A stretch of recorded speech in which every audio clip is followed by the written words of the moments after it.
overall, it's probably the most fun, like, album in the sense of getting together with your two friends and playing music and not really taking too much of anything very seriously and not, not trying to worry about living up to expectations of either the music scene or fans or record labels or anything like that at all. It's like we really try to just take things back to the beginning that every band begins at. Of you're 16, you're 17, you've got two friends that you're good buddies with, and you love music and you want to play something cool that you're feeling, and you get together and jam and put together something that's your own thing. And so that's where I wanted to base our whole just trip right now and vision, because I feel like that, when you're a band that's had like 8 albums and you're on number 9 and 2 EPs and a bunch of singles, like, and you've been on a few record labels, like, there's a lot of pressure and a lot of bullshit that kind of all comes along with that, where, it's not pressure to, like, write commercial music or something like that. It's right. more like artistic pressure on yourself, because, I sit back and look at how much all that shit adds up to, and I don't even know how many minutes it is, or like, it's probably close to 250, 300 songs of music. And when you think about, how the hell am I gonna make up something that is different than I made before, that doesn't sound like shit that I made before, that doesn't come off that way? And also, when, again, not that we ever played into this, but, when my big thing with writing music and being somebody who plays is that I'm reactionary, but I'm reactionary in the opposite direction. Meaning, right. if it's cool to do whatever, and that's what really pleases people, and that's what everybody thinks is cool to do, then my first idea is to do exactly opposite of right. that. Right. Because it's the only way we're going to stay original and try to do something, like, different, I think the one thing that I noticed is that lyrically there's this kind of resolve, especially in the title track, where it's just about fighting against these like forces of apathy, or forces that are kind of coming from within, that are just telling you, like, fuck it, throw in the towel.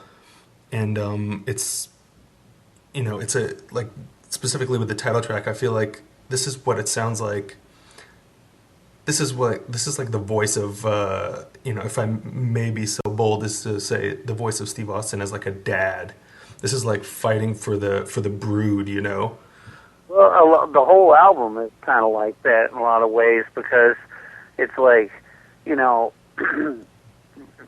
playing in a band, as you probably can imagine, is, especially if it's an underground band, it's not like you're driving a Hummer and you have money falling out of your pockets, right. and the whole thing. It's like you live a pretty real existence, and when you add to that like the United States economy has been basically flushed down the tubes over the last couple years, it's like all the shit that you see on TV, like home foreclosures, bankruptcies, people out of work, and all this stuff, we're desensitized to that shit when we see it on TV, because part of it is that, it's not you, maybe, for instance, meaning, right. like, maybe, that, so many people are, unemployed. Well, fuck, I have a job. Like, where are these? Where is 300? Where are these 300,000 people that aren't employed at? Like, I don't, Right, and but like when you when you don't look at life through that kind of eyeglass, and for me, I'm more of a sensitive person about different things. Like, I drive down the street and I see, house for sale, house for sale, house for sale, foreclosed, foreclosed, foreclosed, house for sale, business, out of business, out of business, out of business, and then I start listening to my friends, and half of them are like, I don't have a fucking job, blah blah blah, Yeah. And then when I look at my own self, like, it's like, with me even being a responsible, normal person who's not like addicted to crack or something, like, it's like, finding yourself like sitting in a freezing fucking house with no heat and like no money to buy oil and like no food to feed your kids and shit. It's like, I feel like that there's been different moments, like during the time that album was made up, where like I literally had reached about the bottom of how far it can go, short of literally being homeless and out on the street. Yeah. And like, I'm not proud of that. Like, if anything, it was a massive bummer and embarrassment to like see things kind of get to that way. But at the same time, there's a certain Bob Dylan dedication effort about taking those hardships and those bad things going on and putting it into words, because like, if there was a movie that was like the album Pain is a Warning, and it's not like exactly, but kind of the theme behind it, I know what you're going to say. is The Grapes of Wrath. Oh, shit. I guess I don't know what you're going to say. Which one were you going to say? The Road. And The Road is another great example of it, like 100%, which I had, to be honest with you, I watched that movie probably 10 times during the last like year and a half, like while making up the album, but I mean, that's really like where we're at, and Yeah. and like, to me, like when I think of like, when I was speaking about Bob Dylan, back during the Depression and like all that shit going on in the late 20s and stuff, and then, oddly enough, in the 1960s, there's this guy that fucking plays folk music or whatever, like, whom it's not like I'm necessarily a huge fan of his or anything, but I think that part of like, and Woody Guthrie, which is the derivative of Bob Dylan, like, Sure. it's that, people, at least me, like, I don't want to hear about Kid Rock's Fantasy Weekend in Cabo. Like, it doesn't, like, I don't relate to that, because to me that's musically like watching the Housewives of Atlanta.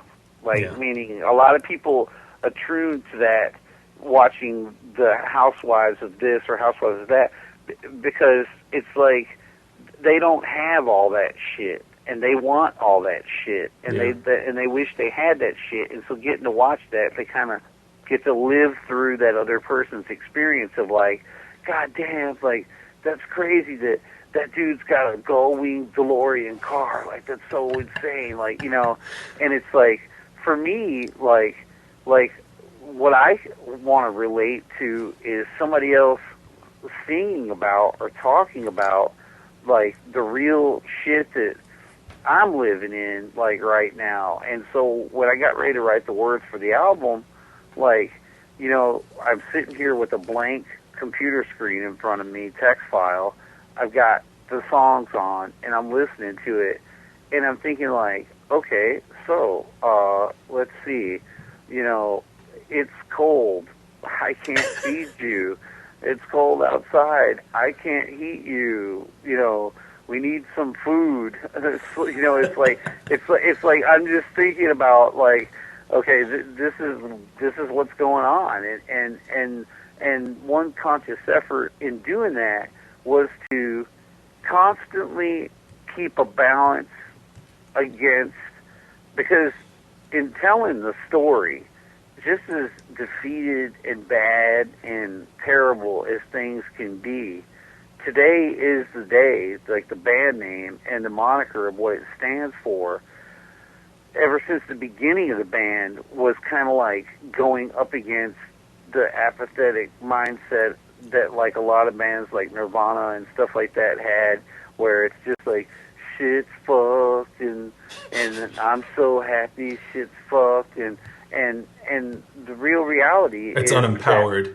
That you need to have empowerment and willpower to overcome those things and understand your victories of how you can be victorious. And the way that you can be victorious is that life is not all about all the shit you own or like all the bad things that are going on. It's like there's a lot of things that are worth more than anything in the world that one can have, while still material things wise they might have nothing. And so I try to, because I think that that's got a lot to do with it. And I think people who even say, like, people who are in prison or jail, they kind of embrace and start to understand that, like, you can put somebody in a fucking cage and lock them down, but you can't fuck with their mind about being free. Like, meaning freedom is in your mind, and it's about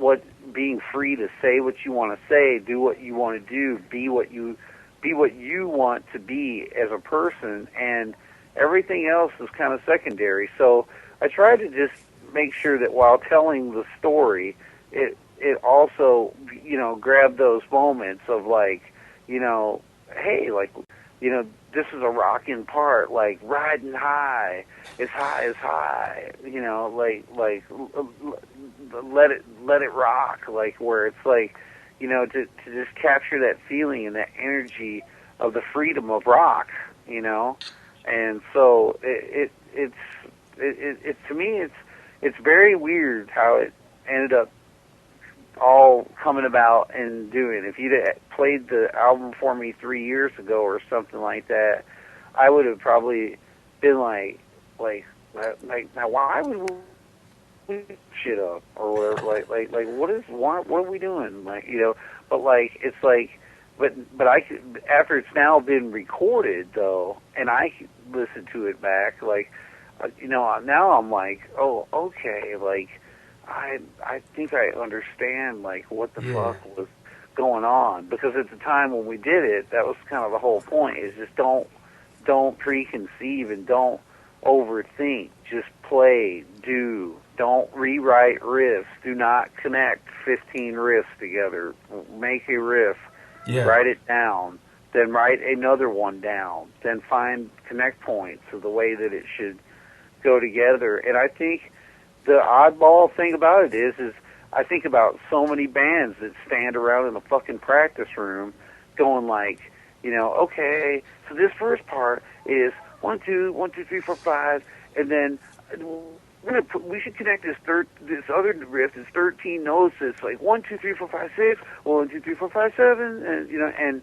and then, oh, I got a great idea. Then we'll play that twice, and then and it's like what the fuck are you doing? Like, meaning, like, it's like I'm not against music like that, because God knows I love, like, Mahavishnu Orchestra and fucking King Crimson and really technical prog rock bands that are super fucking awesome. And you've got some of that on your records too. Well, but it's like, I think that for us as a band, the only way I could put it is that it's like if when the guy made the movie The Exorcist, like, he made the movie The Exorcist, and that was in fucking sane. And like, it's like there really is no need to make The Exorcist 2 or whatever else like afterwards. It's like that idea and concept that was made was fucking nuts. And so, like, it's like challenging yourself to, I think another filmmaker that's a good example is somebody who I think does a pretty goddamn good job of, like, not being afraid to, like, try different things, is that guy that makes those movies like Pie and Requiem for a Dream. Yeah, Black, Aronofsky. yeah, and Black Swan. It's like, you know, though it may have similar elements, all those different movies of disturbing nature, uneasy environments, things like that, it's like none of the actual subject matter is remotely the same from one to another. No. And so, you know, for us with it as a band, it's like, you know, I just personally grew sick of like a 30-note run of some kind or something that's in two different time signatures or something like that. Like, then by all means, if that's the moment of impact where you've made that riff up and it comes right in at the right time and blows your brains out, and you're like, oh my God, like that was so fucking insane. Like, then do that, you know. But I think that there's a lot of bands these days that totally miss the fucking point and like Yeah. and hear stuff like that and think that they're going to impress, like, say it's that the band that they're blown away by is going to suddenly show up at their practice room and hear this shit going on.